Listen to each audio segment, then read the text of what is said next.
예, 뉴스탑10이 꼽은 1위가 나왔습니다. 예, 그동안 유족과 국민을 향한 메시지가 없었던 문재인 대통령이요. 오늘 청와대에서 열린 수석보좌관 회의에서 북한군의 우리 국민 피격 사건과 관련해서 처음으로 직접적인 메시지를 내놨습니다. 총격 사건 6일 만의 일입니다. 매우 유감스럽고 불행한 일이 발생했습니다. 아무리 분당 상황이라도 해도 일어나서는 안 될 일이었습니다. 곧바로 직접 사과한 것은 사상 처음입니다. 매우 이례적인 일입니다. 그만큼 김정은 위원장도 이번 사건을 심각하고 무겁게 여기고 있으며 이번 사태의 해결을 위해서도 남북관계의 미래를 위해서도 도움이 되기를 바랍니다. 6일 만에 직접적인 메시지를 내놨는데요. 구자영 차장. 네. 여기 보면 매우 유감스럽고 불행한 일이다. 이렇게 대통령이 오늘 언급을 했습니다. 네. 그러니까 이제 있어서는 안 될 일이 일어났다라는 것은 우리 국민을 향한 어떤 이제 대국민 이 메시지인 것 같고요. 다만 문 대통령께서 사과를 하면서도 그 이후에 언급한 것을 보면 이번 일을 계기로 해서 남북 관계의 어떤 새로운 돌파구를 마련하는 어떤 대화를 복원하는 이 계기로 삼으려고 하는 것 아니냐라는 좀 의중이 읽히는 대목이 나옵니다. 왜냐하면 이 문제를 정말 엄중하게 생각을 했다라면 이 진상을 조사하고 재발을 방지하기 위해서 어떻게 할 것인가라는 것을 좀 더 방점을 찍었어야 되는데 곧바로 김정은 위원장의 사과가 나왔다라는 것을 굉장히 의미 부여를 하면서 앞으로 남북관계에도 어떤 새로운 돌파구가 마련되기를 바란다. 그러니까 실제로는 선사과 후 남북관계 개선에 이 대통령의 뜻이 담겨 있는 거 아닌가, 뭐 이런 해석이 가능할 것 같습니다. 그러니까 그 부분이 좀 많이 얘기가 되더라고요. 송구하다, 뭐 유족들에게 송구하다. 그리고 사과 메시지 건넸고 유감, 불행 이런 단어를 썼지만 밑에 보시는 것처럼 북한이 곧바로 직접 사과한 건 매우 이례적이다. 그런데 문성무 센터장님, 어제 분명히 북한이 영해 침범하지 말라고 얘기를 했잖아요. 여기에 덧붙여서. 그럼요. 근데 이제 했는데 대통령은 오늘 특별한 북한에 대한 규탄 메시지가 없었다. 이 부분을 좀 어떻게 해석을 해야 됩니까? 그러니까요. 지금 김정은 위원장이 신속하게 미안하다는 표현한 것이 이례적이다. 이례적인 건 맞습니다. 그러나 그 이례적이라고 하는 것이 정말 남북관계를 복원하고 남북관계를 발전시키고자 하는 그런 의지로 그런 전통문을 보냈다기보다는 전반적으로 보면 지금 이런 반인륜적인 폐행 또는 이 만행 이것이 우리 국민들은 물론 전 세계가 규탄을 하고 있거든요. 북한은 김정은 위원장 최고 존엄에게 쏟아지는 비난을 하루빨리 끄기 위한 면피성, 면책성 그런 조치를 했다고 봐야 되거든요. 그래서 문 대통령은 이걸 남북관계의 어떤 변화, 발전을 위한 계기로 만들자고 말씀하셨지만 북한이 그런 마음이 없다는 건 바로 이틀 후에 영해 침범하지 말라고 경고한 것으로 보면 어제 얘기요. 그걸로 보면은 우리 대통령의 희망과는 전혀 다른 사고를 김정은 위원장이 하고 있다. 저는 그 부분을 우리 정부와 우리 청와대가 명확하게 인식을 좀 해줬으면 좋겠어요. 그러니까 일촉즉발의 상황까지 안 간 건 참 우리로서는 다행이긴 한데 그럼에도 우리가 북한에 대해서 재발 방지 약속이라든지 혹은 책임자 처벌에 대해서 목소리를 높여야 된다 뭐 이런 말씀이신 거죠? 그렇죠. 그러니까 우리 국민에 대한 사과를 간단하게 하셨지만 그러나 이 사과 미안하다는 한마디로 이게 끝나는 것이 아니기 때문에 북한이 그런 만행을 저지르면 끝까지 불이익이 된다라고 하는 것을 느끼도록 그런 조치를 해야 됩니다.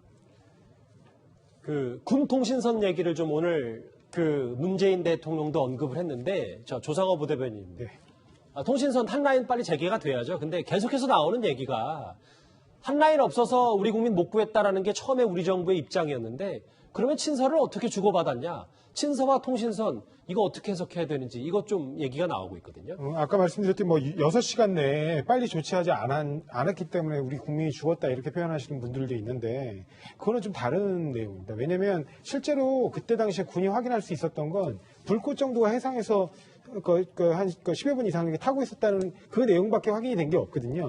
근데 그 이후에 각 예하 부대에서 감청을 통해 들어오는 정보들을 다 종합해서 확인해 보니까 우리 국방부의 발표와 같은 내용으로 최종적으로 판단이 됐다는 겁니다. 국민은 이미 그때 죽은 상황이고요. 그때가 이미 실종된 때로부터 열몇 시간이 지난 뒤였습니다. 그리고 그 해상도 실종자의 위치로부터 거의 38km 떨어진 곳이었거든요. 그러니까 바로 그때 당시에 우리 국민이 거기서 이른바 인치돼가지고 6시간 동안 북한군에 의해서 억류된 상태로 있다가 그러다가 국민이 최종적으로 죽게 된 사실들을 그 당시에 실시간으로 안 게 전혀 아니에요. 그러니까 그렇기 때문에 이런 부분들과 관련해가지고 우발 충돌 방지를 위해서라도 군통신선 복원이 필요한 것이고요.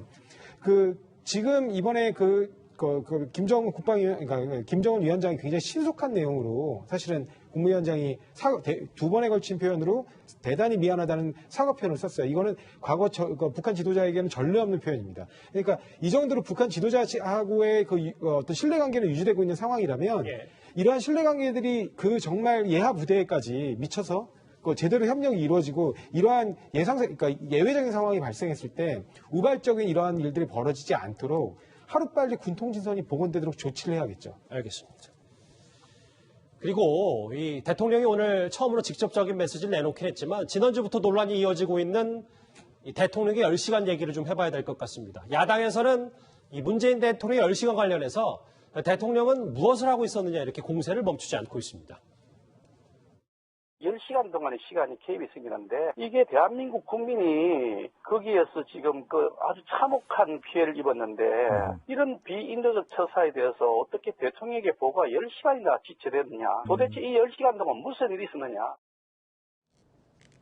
이게 여당에서는 정치 공세하지 말고 10시간으로 묶을 일이 아니다라고 계속 여당에서는 얘기를 하고 있거든요.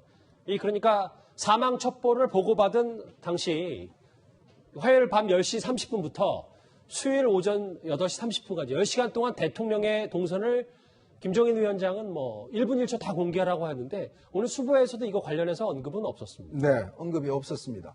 근데 아까 조 변호사님께서 이게 나중에 불꽃만 확인했다 그랬는데 아까 서욱 장관 이야기 들으셨죠? 그러니까 계속적으로 실시간으로 확인하고 있었다는 거 아니겠습니까? 갑작스럽게 북한의 태도가 바뀌었다는 거예요. 그러니까 군은 처음부터 이분이 억류돼서 처음에 했을 때부터 계속 워치를 하고 있었다는 겁니다. 그래서 이제 그거를 상황 자체를 실시간으로 우리가 어떤 자산을 통해서 정찰 자산을 통해 확인하고 있었다는 거예요. 아까 서욱 장관 이야기도 바로 그 부분을 이야기를 하는 겁니다. 자, 그러면 이런 상황에서 대통령에게 서면 보고가 됐고 그다음에 이제 그날 저녁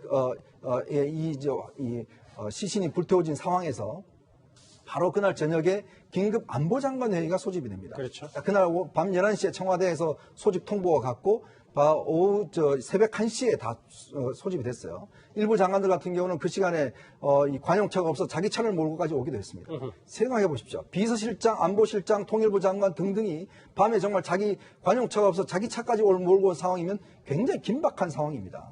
자, 그러면 이게 새벽에 벌어진 상황이 아니에요. 이미 오후 10시 반에 이미 그 상황에 대한 1차적인 이야기가 있었습니다. 그렇다면 대통령, 비서실장이 뭐 하겠습니까? 안보실장이. 대통령한테 그 보고 당연히 해야 되지 않겠어요? 자, 이런 것 때문에 지금 김부 안과장관 회의를 소집합니다. 라고 했고, 자, 그러면 대통령도 그 상황에 대해서 알고 있어야 되죠. 왜냐?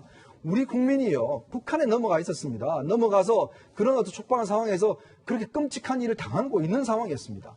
아니, 이것만큼 중요한 상황이 어디 있습니까? 아니, 그러면 대통령이 이 상황 자체를 그냥 충분히 주무실 만큼 그렇게 중요하지 않는 상황으로 봤을까요?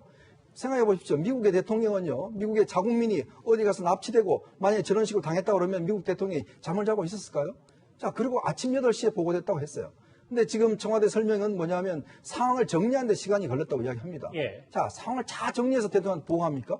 상황이 발생을 했고 어떻게 진행됐고 실시간이 대통령이 당연히 알고 있어야죠. 그럼 어떻게 지시를 내려야 될 거 아니겠습니까? 자, 빨리 지금 긴급한 노선을 통해서 연락하라든지 대통령의 지시 국가 최고 운영자가 당연히 지시해야 될 거 아니겠습니까? 그게 바로 지금 예전에 세월호 7시간 때 야당이 했던 논리입니다.